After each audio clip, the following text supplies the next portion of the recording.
Welcome to the Wake Up Dad Show, a Daddiest production. This podcast is for you, Dad.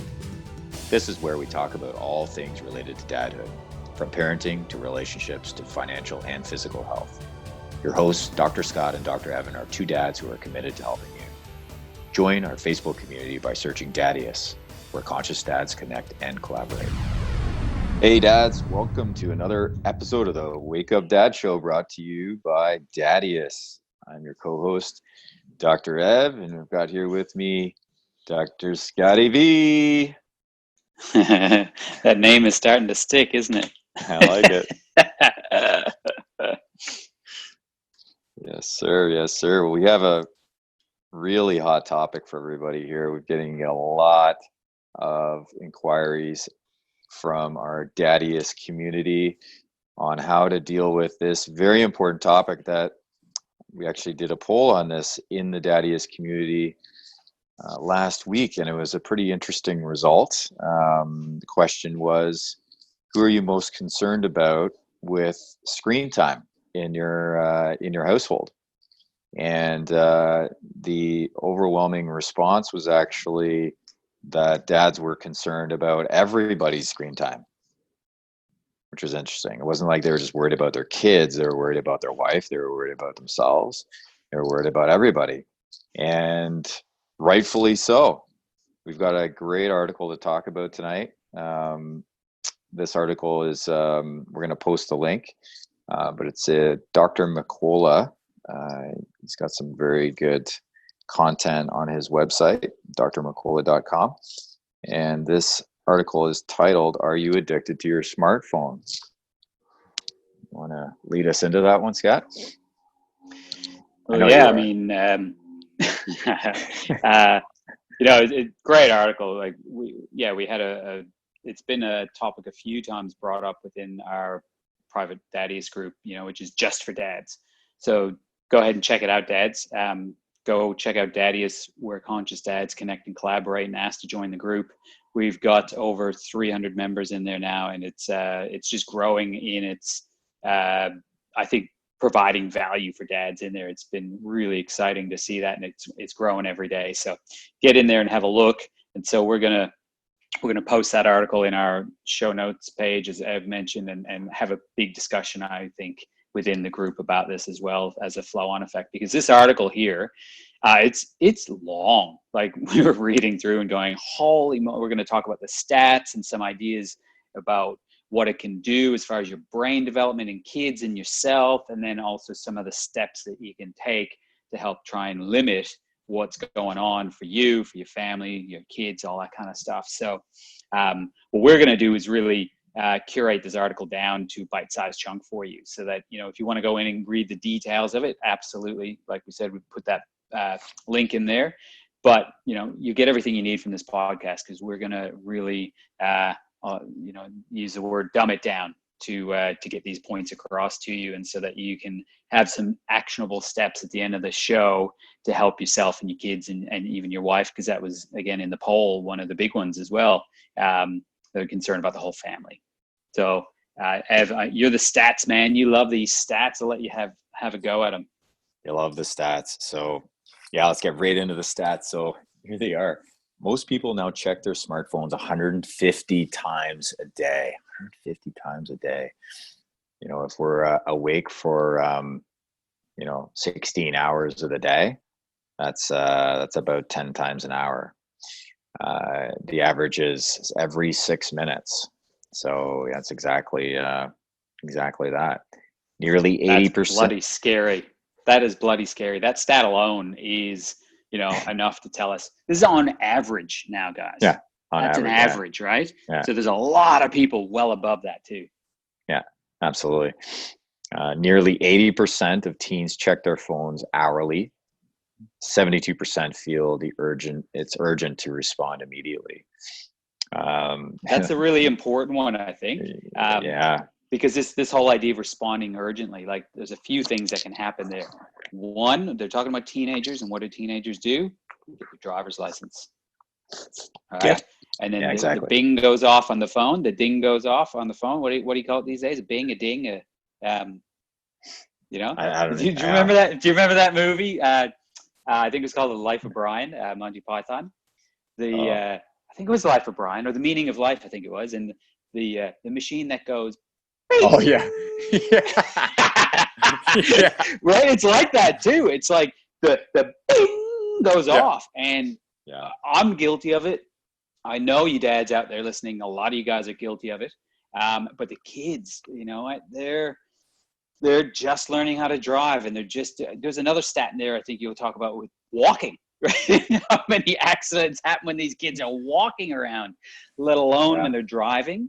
And that bing goes off, and they got that urge that they just need to answer it right now, and it literally kills hundreds of not only teenagers, but the people they hit and the families in cars. And so it is super important for us as dads.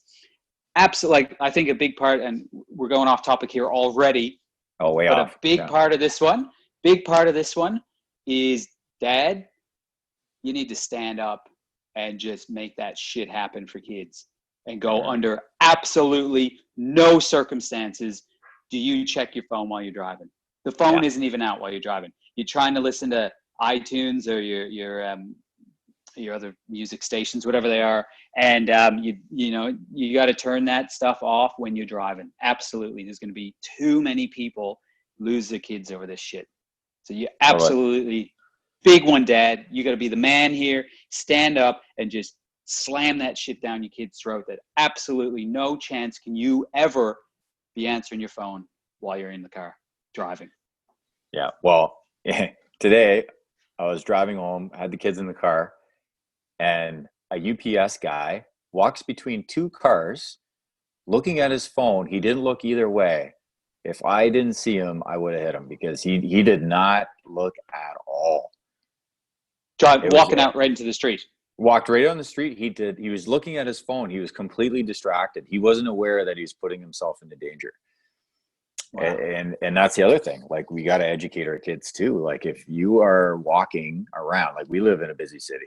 So, like, literally within 5 minutes from us is one of the busiest intersections in Toronto. And pedestrians get hit all the time because they're not paying attention. They're looking at their phones and walking at the same time. And I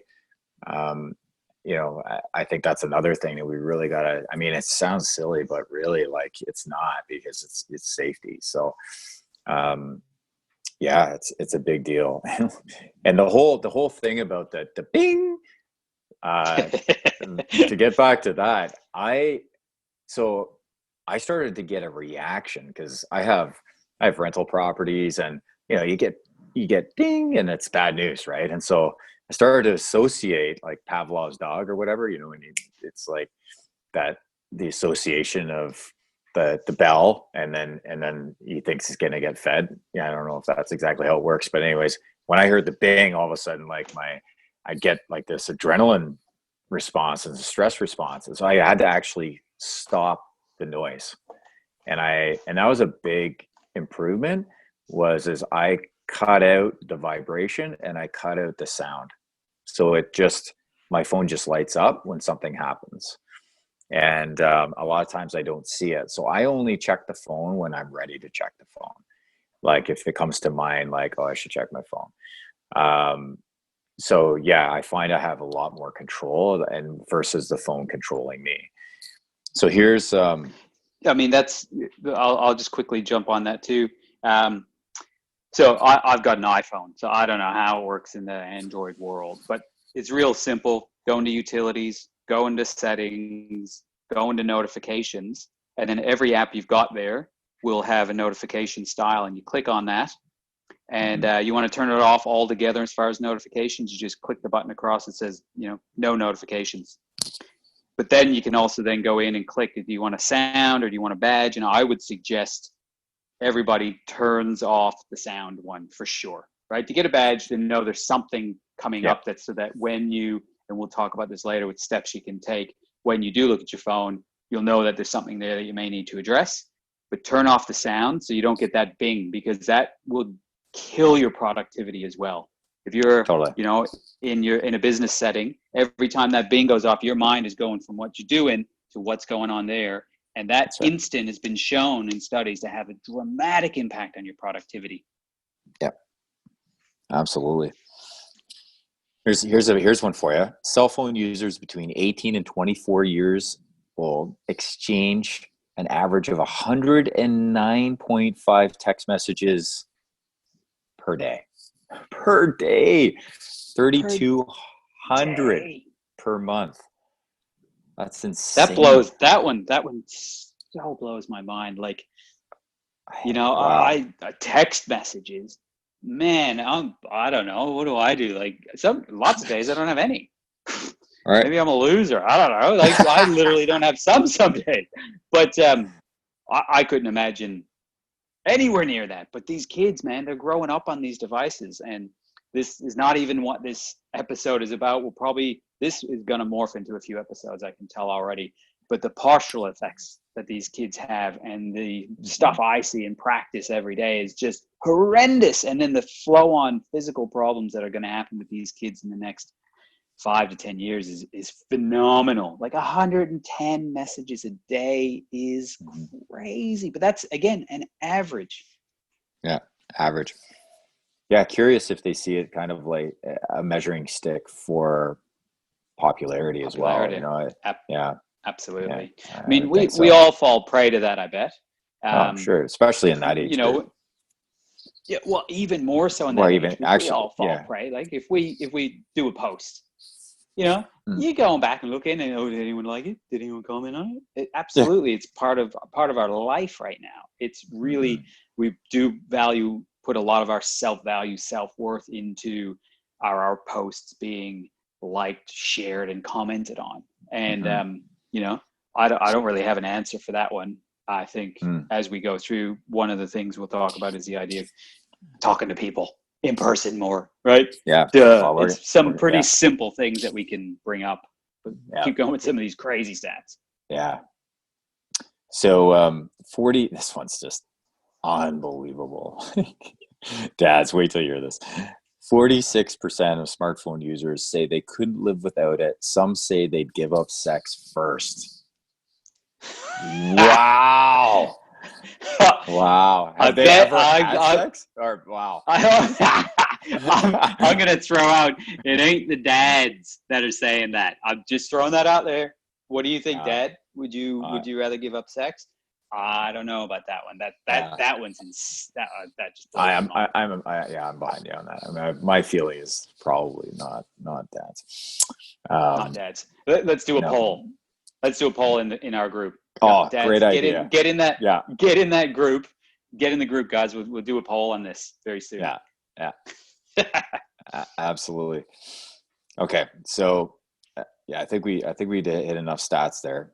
Let's talk about the some of the impacts on the brain. So there's wow. So how many of you look at your cell phone before you're just about going to sleep? Like I would reckon that most people are checking their phones before they go to bed, and so they've done some work on this. How about this one? How many people out there, how many dads out there have their phone next to their head going to sleep, actually in bed doing it? That's a huge, absolutely. Yeah. So there's some work done by this prof in the UCLA School of Medicine. And smartphone use before bed has detrimental effects on both your brain and your body, literally releasing toxins to your cells. So toxins are not good. In case you didn't know, just in case you weren't sure about that one. Yeah. So the interesting thing about toxins is that now your body has to deal with that, or else it's going to age you. Just to put it into context. So it's either, it's going to age you, it's going to cause cells to turn over faster, and it can cause, shorter lifespan. Imagine that. Kind of puts it in context. I think it was a guy, James Chestnut. super guy, amazing guy. He's released a whole bunch of books. This is the way how your body works generally, really simply speaking. Your cells have to replicate, right? Your cells die all the time and replicate. Like your stomach cells go every 5 days, and your liver regenerates itself every year, or whatever it is. There's different cells regenerated different time periods. But essentially, what it is, every time it regenerates, it's like a photocopy, right? The cell gets photocopied, and you know how if you take a photocopy and then you lose the original, and then you take a photocopy of the photocopy and you lose that one, and then you keep taking photocopies of photocopies, and eventually you can't read that photocopy anymore. The words are too blurred and there's too many black splotches on it from doing photocopies of photocopies. That's essentially how your cells work. They only have a limited number of times that they can replicate. And so when you get to that point where the DNA can't see itself as well because it's being replicated over and over, that's how you die, right? We've only got a certain amount of times, and those toxins in there, the more toxins get into cells need to replicate faster. So if they're replicating faster, you only got a certain amount of replications, there you go, you're going to die earlier. So super important. On a segue on that one, this is why really good clean nutrition is important, cleansing, and you can also do things now to actually support your telomeres, which is one of the things Scott's talking about, which is the replication of your DNA. So that's a little side note.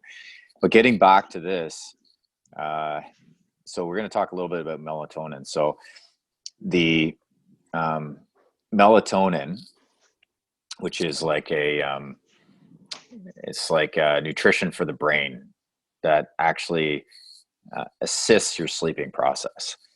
And when we have the light exposure from screens, so smartphones and other things like iPads, that sort of thing, it isn't released in the usual way to help you get to sleep. So it's like our brain has this circadian rhythm. And so melatonin is the evening part. And then we have a daytime part. And it's just the way that the brain flows. Now we're actually messing up that circadian rhythm in our brain by looking at our screens before bed. And the crazy thing is that, so you're reducing or impacting the release of it, and you're awake. So it's like, I'm awake anyways, so I might as well look at my phone. I might as well watch another show, and then you're just worsening the problem. And then again, like we're all getting back to like you're aging yourself.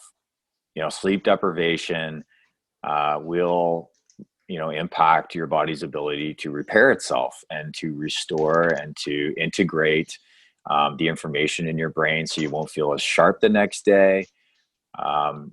Dads, honestly, the best thing to do when you get to bed is, snuggle up to your wife or hold her hand and just lie there with her peacefully and just let yourself fall asleep. I highly recommend, don't be watching stuff in bed on your phone or checking your text messages just before you go to bed. Just like, take that time to connect with your wife. All right. And so if you have to, here's a tip that you may or may not know. Again, on iPhones, go into settings, go into display and brightness, and then there's the night shift on there. So what that'll do is change the blue light to a more ambient light. And you can set that so that, like for myself, I've got from 8 p.m. to 6 a.m., the screen changes and it turns to a more yellow color. So that blue light gets reduced. And so it'll change some of those effects. Now, there's still all kinds of effects, so it is absolutely best to do what I've said. But if you just can't bring yourself away from it, go to night shift on your phone and set that in. And so it's done every night. You don't have to think about doing it that way. Yeah. It's kind of like, if you can't pull yourself away from drinking beer, you can have beer without alcohol. Same idea, right, Scott? Same thing. You're still kind of drinking, but say that again. It's like you're pulling yourself away from the addiction, but you're kind of not, because you're just changing the color of the light. It's like you're still drinking beer, it just doesn't have the alcohol this time. No? Oh, drink non-alcoholic beer. I was like, if you don't want to drink alcohol, drink beer. I'm like, well, that doesn't really work. That's But, what I said. okay, so I thought, I don't know what you said, but that's what I got from what you said. So, yeah, like I was saying, I'd suggest do what I was saying. Just try and decrease or get off screen time altogether for about 2 hours before bedtime. Like that's a big one. Now, if that's impossible, well, it isn't impossible. First of all, it isn't impossible. But if you're choosing not to do that, and there's a big difference, right?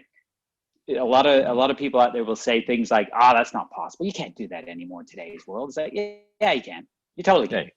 You're absolutely lying to yourself by saying you're lying to yourself if you do that. And if you lie to yourself about things that are so obviously not true, your brain starts to pick that up, and you start lying to yourself about all kinds of other things. Yeah. Right. So it's not just about a little white lie. If you're telling your own brain these things and it's not true, you're going to start lying to yourself in other places as well. So it's super important that you don't lie to yourself. Say, I'm choosing not to do this right now. So because I'm not going to do it, at least I'm going to change my screen. That's right. Yeah. One of my favorite mentors, David Wood, he says, how you do one thing is how you do everything. Yeah. You really got to watch it. Yeah. So very true. There's a great quote in here. So even computers reboot, but we're not doing it. It's connections to other human beings, real life connections, not digital ones, that nourish us and make us feel like we count. Our presence, our full attention is the most important thing we can give each other. Digital communications don't result in deeper connections and feeling loved and supported. So yeah, I think that's a bit of a thing, is that it's like people go to their screens to actually get that, but they're never really going to get it to the same or even close to the same as like that human connection, the one-to-one, in person, so is it, feeling, that kind of thing. So is it like, to try and use one of your metaphors that don't really work, is it like heroin? People get addicted to it because their first high is the best high they're ever going to have on it, so they keep trying to go back to it, trying to create that first high. Is it like that? No. Sure. I'm not sure. Is that right? Well, or maybe it's like this. You think the phone is like the heroin, but it's really not. So you keep going back to it thinking you're going to get high, but you never get high. The same as you would if you actually just had that connection with someone else and you have that high. It's interesting. I think we could probably dive into that a little bit more, that particular conversation, because I don't think either of us really have the answer for that one. But so here is some astounding, there's a little bit more stats, and I think these are just absolutely mind-blowing. 2/3 of parents had no rules about how much time their children spend with media. And the average that 8 to 10-year-olds spend was nearly 8 hours a day. Teens were up to 11 hours with a different type of media. Like, how? That's like 1/3 of your life for 8 to 10-year-olds, and 1/2 of your life for teenagers. Yeah. Like, I got nothing to say. It's like, where do you sleep? Yeah. Where do you sleep? Right. Like, you know what I was going to say? How do you sleep? And, these kids aren't. And it's like, how do you even find time to eat or like shit on the toilet? But it's you know what? You know what they're doing? You're on your phone while you're having a shit. Yeah, that's right. Or they're on their phone while they're eating. But they're not connecting. That's the challenge. And like it's going to be hard for them. Like things like reading books, like interacting with other people, playing sports. It's really quite sad, actually. But I think the part that really gets to me is just not having any rules, no boundaries around it. It's just like free for all. Like, are you kidding me? Like this is kind of shocking to me, actually. Like right from the get-go, and maybe it's just because of our background and in our schooling, like we knew that screens like they're not good for the developing brain. Like you don't want to be giving screens to kids younger than 2 years old. And yeah, so like we were, I don't know where we learned that, but I knew that somehow. And so we were, as our kids progressed into actually using, being on the computer or the iPad, that kind of thing, I give my son 20 minutes. Like he's like, Dad, I want to, can I get on the computer? It's like, sure. And then it's like, okay, your homework done. Yep. Have you cleaned your lunchbox? Yep. Okay. Clean your room. Did you take care of birds? Like I got a whole list of stuff. It's like, okay, So hold all done. on. Just to put that in context, you've got some pet budgie birds or something, right? Yes. Yeah. Okay. I was just clarifying for the dads out there what you meant by that. Okay. Okay. Just making sure. Yeah. There we go. Pet budgie birds. And they live for a long time, like 15 years. So my son Really? got him when he's 10. So I'm thinking like he's going to be taking them to, like, if he goes to university, he's going to be taking these birds with him. He's going to be known as the bird guy. He's going to be leaving them for you to take care of. I already told him. No? Like I'm not. No. Yeah. I was like, I put this. I've been. You got to plant that shit early. Oh yeah, from the beginning. I told him these birds are totally your taking these birds. You're taking the birds. Yeah. You're the bird man. Yeah. I'm not the bird man. You're the bird man. Maybe he'll instantly get a cat when he leaves the house, and the birds will go bye-bye pretty quick. Yeah. Oh, I got a funny story for you. I can't mention his name, but he's actually a friend of ours from chiropractic college. And I was telling him about these birds. Yeah, I was telling him about these birds. And he told me that because they talk all the time, chirp, chirp, chirp, chirp, chirp, chirp, chirp, and like they'll talk for like 6 hours straight. And so he was telling me about how they start chirping in the morning, and he was working like shift work or whatever, and so the bird's chirping, and he literally took the bird, and it was his roommate's bird. Yeah, had a budgie. So he took the roommate's bird, broke its neck, and set it on the windowsill to make it look like it ran into the window and broke its neck. Isn't that the worst thing you could do? Like, ouch. Was this during chiropractic school? Like that? No, it was before he came to college. Yeah. Yeah. Wow. I know. He told me the story and I was like, man. Dude, I'm not being your roommate. You're an asshole. You're kind of not just an asshole. It's like you're just a little bit crazy. That's how mass murders and serial killers start. Yeah, killing animals. Well, like right? How you do one thing's how you do everything. So it's like, yeah. Anyways, if I'm talking tonight, you're gonna come in and break my neck.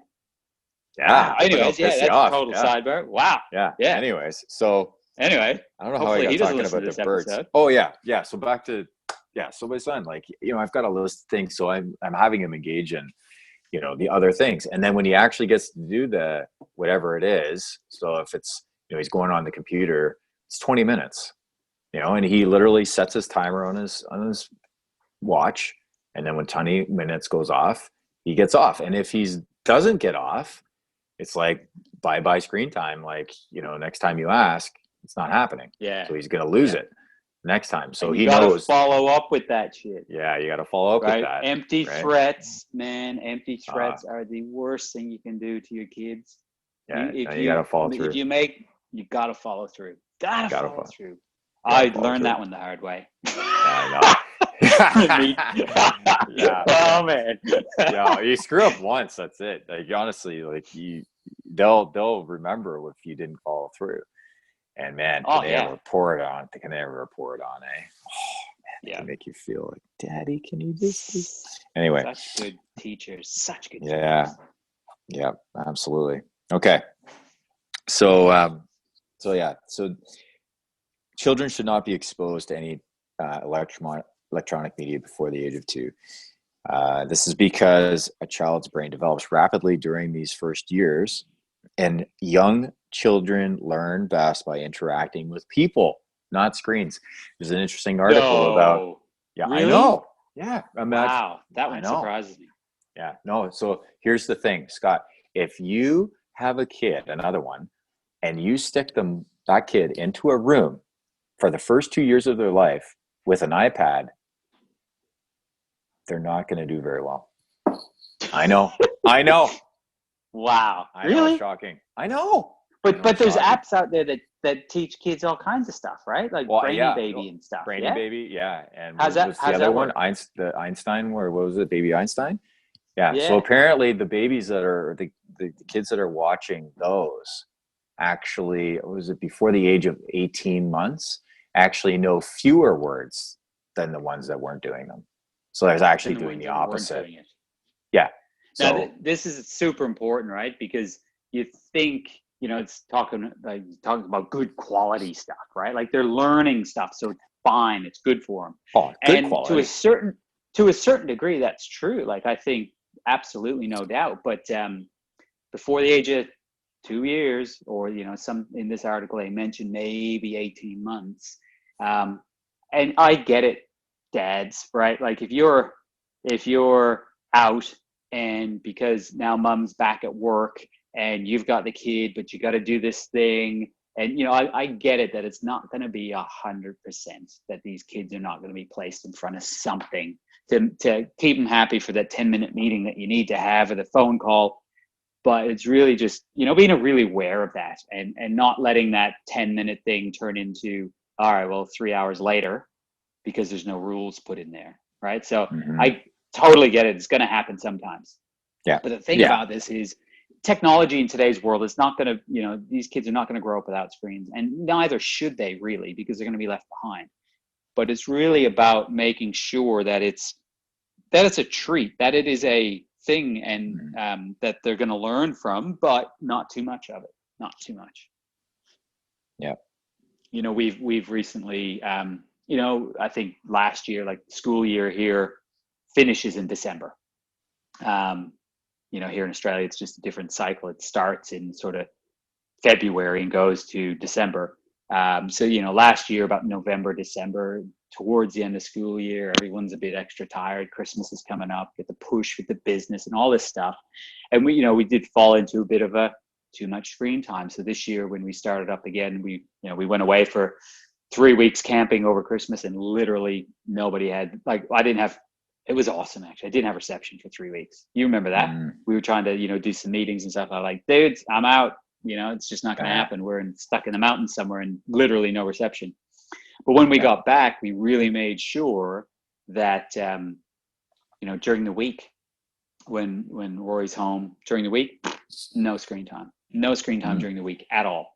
A little, by screen time, I mean watching stuff, and she does a little bit of homework on an iPad, because there is some homework involved on the screens these days, in her school anyway. But besides that, absolutely no screen time during the week. Now during the weekends, we're a little bit more lax, and there's a little bit more screen time involved, where we might watch a movie on a Friday night and things like that. But really, it's about setting the rules. You're the dad. Yeah. You set the rules. And if two-thirds of the parents have absolutely no limits? No rules. No rules around screen time. Yeah. 2/3. And if that's the case, then of course, you're going to have some issues because if there's no rules for them, there's no rules for you. Yeah. It starts with you. It starts with you, right. Dad. Set your own rules, and then set that up for the family. Be the man. Yeah. Well, that's the thing. You're going to pay for it too, because the whole concept of engaging and interacting with other people. You're going to be one of those people, and if your kid grows up to be more interested in their phones than spending time with you, or anybody else for that matter, that's not good. That's not mentally and emotionally healthy, to be disengaged in the world, because they're more engaged in technology. It's not healthy. It's extremely not healthy. It's just such an important topic that we're on here tonight. I think it's just so important.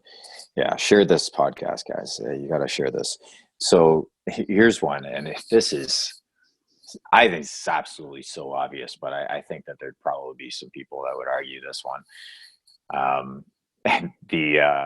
the concept of playing these games that are like violent, you know, where they're like shooting people and stuff like that. And, you know, the whole concept here, and this has been researched and so on, is that they become immune to the violent acts, and they're actually more inclined to act violently and less likely to behave empathetically. You know, is that like breaking your roommate's bird's neck, stuff like that? Yeah, maybe he played a lot of video games. Like maybe there's a video game where they break birds' necks, right? And then he just like, it's just like, it's just like the video game. It's no big deal, you know. Stick it right there on the windowsill. And it's so true, because there's a lot, like, again, we're not saying no video games, but no. You know, you can choose wisely. And to be honest, the only video game that I play is I got one on my phone, and me and Rory play it like for a couple of minutes, a couple of times a week. Like literally, we get two chances before you quote unquote die, but you don't die. It's like it's called Minions. You know, those little, that movie. And there's this little one, and this minion runs along, and he just, he's got to jump over obstacles or roll under them. And, that's fun. We have a bit of fun, and we go to, actually, I'm going to take her there this afternoon when I go pick her up in about a half hour. Because she was like, oh, can we go? We haven't been for a long time. And so we, make that video game experience super cool by going to a place called Time Zone, which I'm sure there's things in Canada. It's been so long, I don't know now, where you go and like bloody expensive, I tell you, but it's a treat. And we go and we play race car games, and we play air hockey, and we just go, and it's a beautiful father-daughter time for us, with a bit of screen time. So it's really fun, and it's taking away from that constant, it's always there, and they just, especially if there's no rules behind it, right? So, I look forward to it as well. It's a lot of fun, and it gets my little video game fix at the same time, and we have a blast. Yeah. And it's, we had a good post in Dadius about this, about bonding, the use of technology in the bonding, bonding with your kid. And so it was actually like different ways to bond with your kid, and one of them was actually playing video games with them. And at first I was like, just understanding all the implications and the things that can go wrong. But like you said, doing it the way you do it, as for an experience, you're going somewhere and doing it that way. I think that can be definitely something. Like, if my dad had done that, it'd be something I would remember fondly, for sure. No, hands down. Yeah. And that's what we're looking for, is like creating those experiences that are memorable. Something to really look out for is your child's emotional response when you take away screen time. So it's like any addiction. So if you take away a food, that they're addicted to, kids can get addicted to foods. They can get addicted to electronics and that sort of thing. So if your kid responds like very emotionally and breaks down and starts like throwing a fit because you took away the iPad or told them to shut it down, you need to get them off of it for about a week or two. Okay. You got to wean them off of it.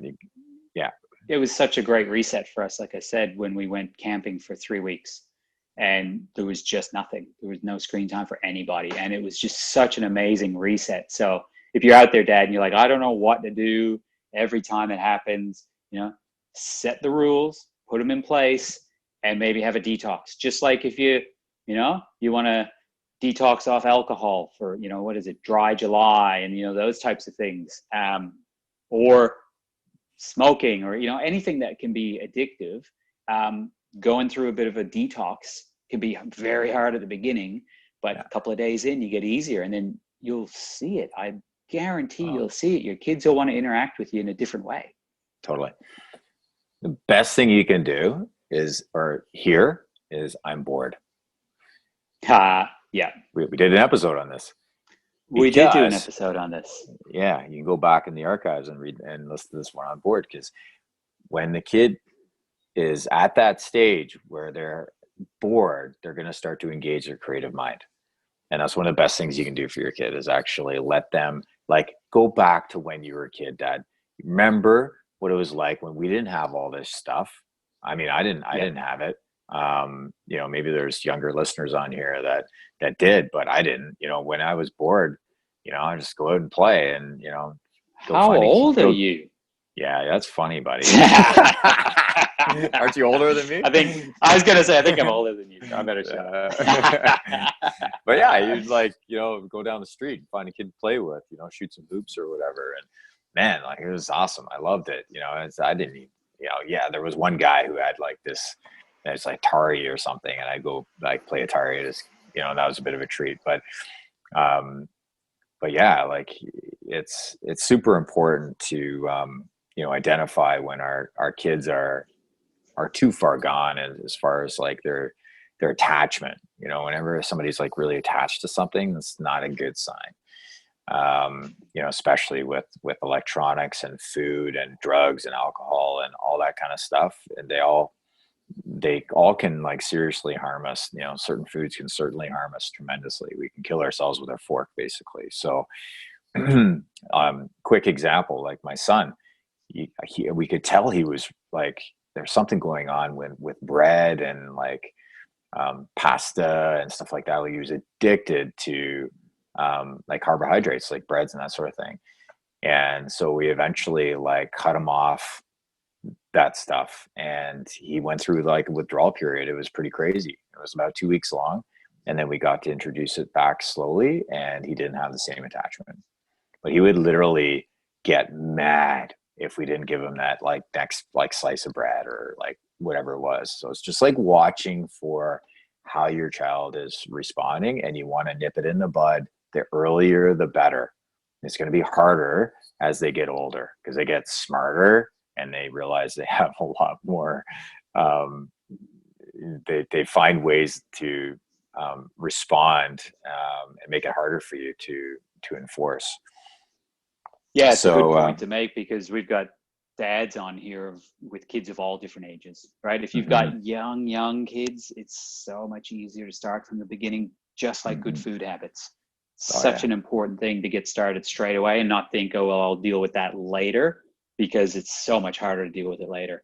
Whether it comes from, like you said, it's sort of like a food, because it's so weird. The kids can be addicted to the foods they're allergic to. It's such a weird phenomenon that can happen.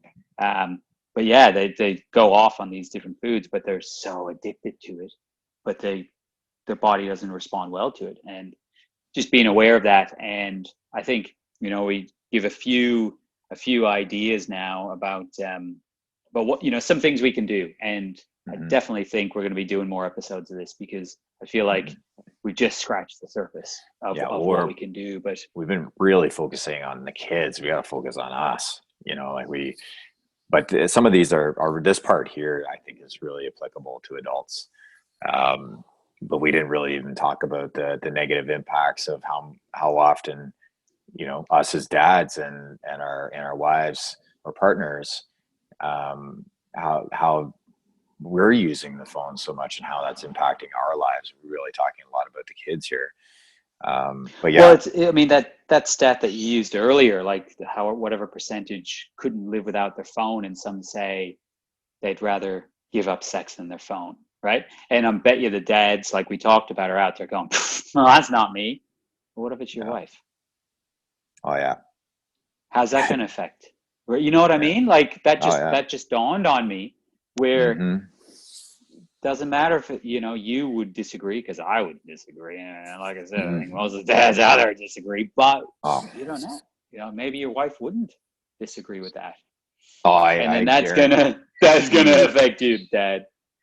I guarantee that the phones are seriously affecting the amount of intimacy and sex that's going on in like most households. No Absolutely doubt. For sure. And that's an episode. Yeah. Like that's an episode in itself. Absolutely. Right there. Yeah. How do you turn that around? Because how many times do you walk into the bedroom and your wife is watching a show on her phone, and she doesn't even look up. Yeah. Does that happen? Does that happen to anybody?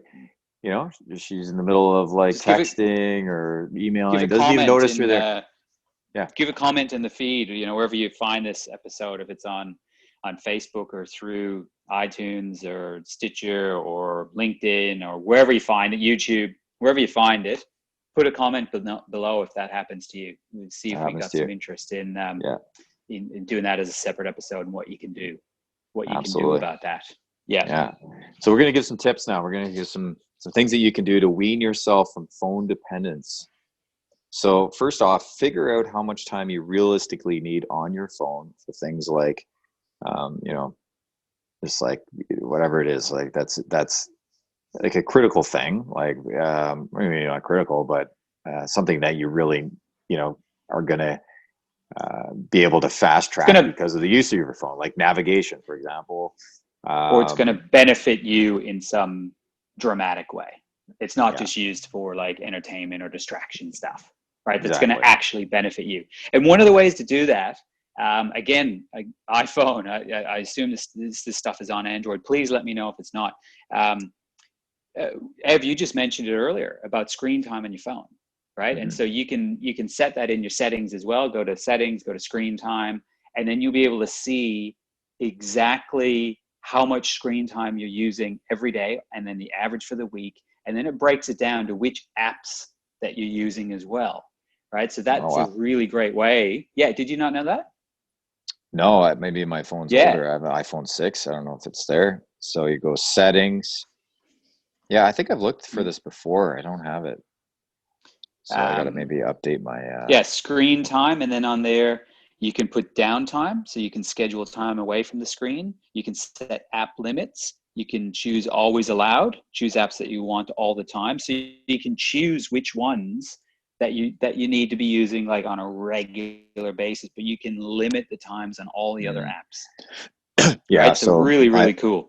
My phone doesn't have that. So I'm an iPhone 6. So I just checked. Maybe my operating system needs to be updated. So maybe you don't find this, dads. Maybe there's an app, you can just download if maybe your phone's an older version, or who knows.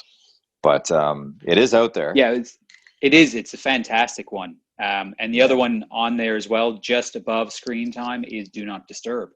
Right? So you can literally put that on and go, you know what?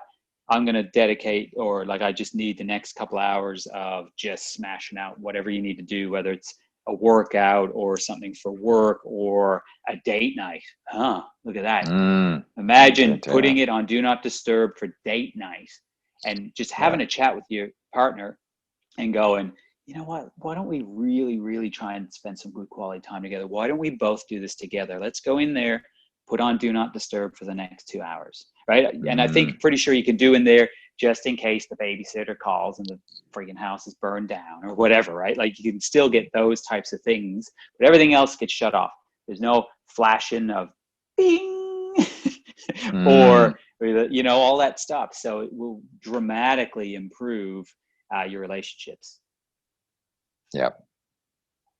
And then, so that falls into the second one. Yeah. Like it's really determine the times when you restrict your phone use and refuse to let it interrupt you, such as spending time with, your wife, your friends, meal times, that sort of thing. Like make it so there's a rule.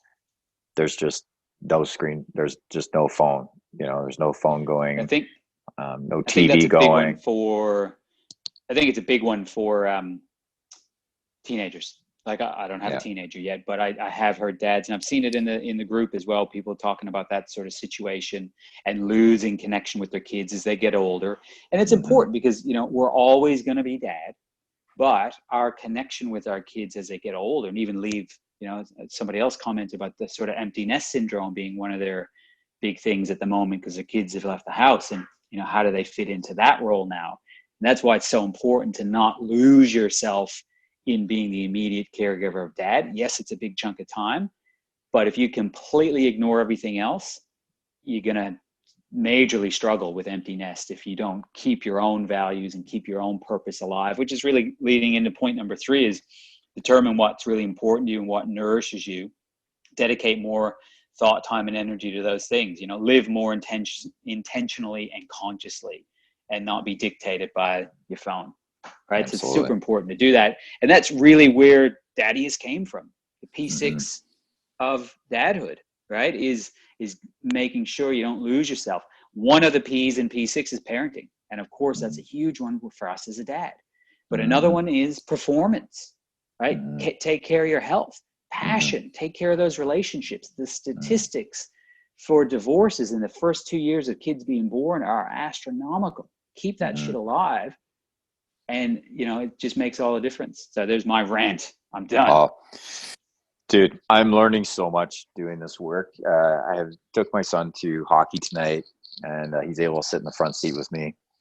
And just a real quick story. So my daughter, she broke her leg 6 weeks ago, and she got out of the cast. The day that her cast got taken off was the day that her class was having a choir event.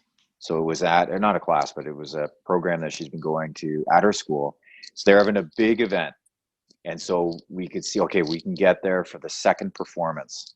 So we get there, and the performance, they decided that they were going to let my daughter's group sing early. So we get there and it's already done. So she got a cast off. She hasn't been able to walk, run, ski, nothing. We're excited. It's off. Get her there. She got all dressed up. She looked beautiful. And then they're like, oh, sorry, we made an executive decision to let that group sing earlier. Then we turned around, and there's her two friends. They're like, oh my gosh, we won it all. We won everything. Oh my gosh, we're the best. And like, and Liz is like, my daughter's just, I could just see, you know, like she missed that and that opportunity to have that experience. And then she didn't want to go back with them, you know, to the school. She was sad. And she's kind of, you know, that was a couple of days ago. And I could just tell she wasn't in a very good space. She came home from school today. And tonight was the lip sync. Now, my daughter is an incredible performer. She usually rocks the lip sync, and she's like the top event. And because of her dancing and her singing and her performance, but she wasn't able to do it because of her leg. And so I asked her, did she want to go? And she said to me, I don't know. And we did an episode in the past about the feminine energy in making decisions, and that decision making is more of a masculine trait. And so I just kept asking her, like, Liv, do you know what you want to do? And I could tell she was sad, but she wasn't like connecting that was an important thing for her. So as we were driving to my son's hockey game, I called a friend of ours because I wasn't able to take Liv to the lip sync. I just asked her, could you pick up Liv and take her there? She said, yeah, absolutely, no problem. I said, okay, great. So I called Liv. I said, hey, your friend's going to come pick you up. And she lit up. That's the kind of stuff that I'm learning, you know, and when I picked her up from the lip sync after, she was so happy. And I explained to my son, I said, Felix, when you get older, like I explained the difference between masculine and feminine and decision making. And I said, look, it's important that as a masculine man, there's gonna be times that you're like, you need to give your opinion. You need to make decisions. Okay. And that was an example of doing that. And he was like, he lived it. He saw me going through the process and the outcome. And I asked him, how did you feel that Liv responded to that? And he said she was happy. And I said, I know. And that was because of this work that we're doing right here, right now. It makes a difference. Those types of things, it makes a difference. It happens every single day, the stuff that we're doing and I'm applying. So keep listening to the podcast, dads. They will literally change your life. They'll take your experience and it will daddy-us it. Yeah, I mean, I was good. You know, that's a great way to end the show, but I just want to add just one little tiny extra thing. I'm going to just talk to myself and say, a lot of these points that we brought up, I'm by no means close to perfect on them, right? So don't think that we're trying to be an authority figure and saying, well, these are all the things that we do. we're getting out there and just finding information that I think works, and some of it absolutely works, like Ev is talking about already. Apply it. It's not going to change shit if you just listen to this podcast and don't do anything about it. Apply it in your own life, share it with other dads, and talk about it. Dad, you're not alone. You are not alone. Not alone. You're not alone. Yeah. And these are not jacuzzi experiences. Right. See you next time, guys. See you next time. That's so true. So you can't leave them with that. Not telling what a jacuzzi experience is. Next episode. That's mean. Next episode. Listen up. No. Okay. No. All right. Super simple. Jacuzzi experiences. When you jump in a jacuzzi, it feels great. When you get out, nothing's changed. Yeah. Right? You don't do the shit, it's not going to change. Get out, make it happen, dads. See you next time.